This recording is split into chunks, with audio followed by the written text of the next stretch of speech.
আমি এখানে এসে এত যে আবেগপ্রুত হয়েছি, আমি কান্না ধরে রাখতে পারতেছি। বিসমিল্লাহির রহমানির রহিম। বাংলাদেশের একমাত্র বেওয়ারিশ চিকিৎসা ও পুনর্বাসন কেন্দ্র থেকে আসসালামু আলাইকুম ওয়া রাহমাতুল্লাহি ওয়া বারাকাতুহু। আজকে আপনারা যে খাবারগুলো দেখতে পাচ্ছেন, ডিম এবং টাটকা যে পাউরুটিগুলো দেখতে পাচ্ছেন, এগুলো আনছেন আমাদের এক বড় ভাই, দিদার ভাই ও আমাদের ওসমান গনি ভাই। ওনারা যৌথ এই খাবারের আয়োজনটুকু করেছেন আমাদের বেওয়ারিশ চিকিৎসা ও পুনর্বাসন কেন্দ্রে যে বৃদ্ধ মা বাবারা রয়েছেন তাদের জন্য। আজকে আসলে এটা গাইবে বলা যায়, আমাদের খুব ডিমের প্রয়োজন ছিল। তো দেখলাম ভাইয়েরা নিচ থেকেই ডিম নিয়ে আসলো আমাদের মুজিব ভাইয়ের মাধ্যমে। মুজিব ভাইয়ের সাথে যোগাযোগ করে ওনারা বেওয়ারিশ চিকিৎসা পুনর্বাসন কেন্দ্রে ডিম আর পাউরুটি নিয়ে আসেন। যদি মুজিব ভাই আপনি কিছু বলেন। আসসালামু আলাইকুম। দেশের বাইরে যারা দেখতেছেন তাদের প্রতি সবাই সালাম রইল এবং অভিনন্দন রইল। আজকে বাংলাদেশে একমাত্র বেওয়ারিশ চিকিৎসা সেবা কেন্দ্র, যার প্রতিষ্ঠাতা পরিচালক জনাব মানবিক সরকার শাহ, আজকে খুব আনন্দের সাথে বলতেছি আমার একজন ছোটো ভাই ওসমান এবং সাথে দিদার ভাই গতকাল থেকে এখানে যোগাযোগ করছে। সবার সাথে পরিচয় ছিল কিন্তু ওসমান সাথে কথা বলার পর আমার সাথে কল করছে। আমি কল করার পর আমি তো বলছিলাম তারা আসলে কালকে আসার কথা ছিল কলা আর পাউরুটি নিয়ে, বন নিয়ে। তো আমাদের সৌভাগ্য হঠাৎ করে তাদের আজকে প্রোগ্রাম ছিল।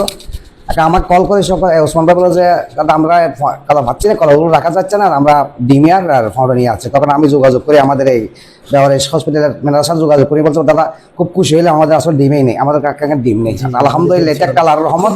তবে আজকে দিদার ভাই যে আশা নিয়ে আকাঙ্ক্ষা নিয়ে যে আমাদের কাছে রোগীদের জন্য বেওয়ারিশদের জন্য যে ফাউন্ডারটি এবং ডিম নিয়ে আসলো, আল্লাহ রব্বুল আলামিন তার আশার সঙ্গে সঙ্গে দান পূর্ণ করুক সে কামনা করি। এবং ভবিষ্যতে আমাদের দিকে এই বেওয়ারিশ হাসপাতাল থেকে সবাইকে অগ্রসর হওয়ার জন্য সবাই আহ্বান করছি, সবাই যেন আসে, বেওয়ারিশ মা বাবাকে একবার দেখে যায়, ভাইকে একবার দেখে যায় এবং যতটুকু সাধ্য মতো সবাই একটু সহযোগিতার হাত বাড়িটা কামনা করি। এই বলে আমি বিদায় নিলাম। আসসালামু আলাইকুম। এখন আপনার সাথে সামান্য কথা বলবেন আমাদের ওসমান ভাই, উনি বলুক। আসসালামু আলাইকুম। আসলে এখানে বলার কিছু নেই, আমি এখানে এসে এত যে আবেগপ্রুত হয়েছি, আমি কান্না ধরে রাখতে পারতেছি। কারণ মা বাবা প্রত্যেকের আছে, এই যে মেয়েরা বোনেরা শুয়ে আছে বিছানায়, খুব কষ্ট লাগতেছে, খুব খুশি হয়েছি, খুব আনন্দিত হয়েছি ওদেরকে দেখে। আলহামদুলিল্লাহ, সবাই আসবেন, সবাই দেখবেন, ওদের খোঁজ খবর রাখবেন, ওদের পাশে দাঁড়াবেন। এই বলে আমি আর কিছু বলার ভাষা হারিয়ে ফেলছি। আসসালামু আলাইকুম। জি ধন্যবাদ ওসমান গনি ভাই। এখন আমাদের কিছু অনুভূতি শেয়ার করবেন আমাদের দিদার ভাই। আসসালামু আলাইকুম। আমি দিদার বলছিলাম, আমার বাড়ি হচ্ছে মালির বাড়িতে, এই নাজা হামজা। ওই সকাল ভাই এটা বেওয়ারিশ হাসপাতালটা দেখে আমার কিন্তু এইটা আসবো যে এই সময় পারতেছি না। আজকে হঠাৎ আমার বাগিনা ওসমান আসছিল এখানে, বেওয়ারিশ হাসপাতালের ওদের কার্যকলাপগুলো ভালো লাগে, এই জন্য আমি আসলাম। আজকে আমাকে করছে রে। আসসালামু আলাইকুম।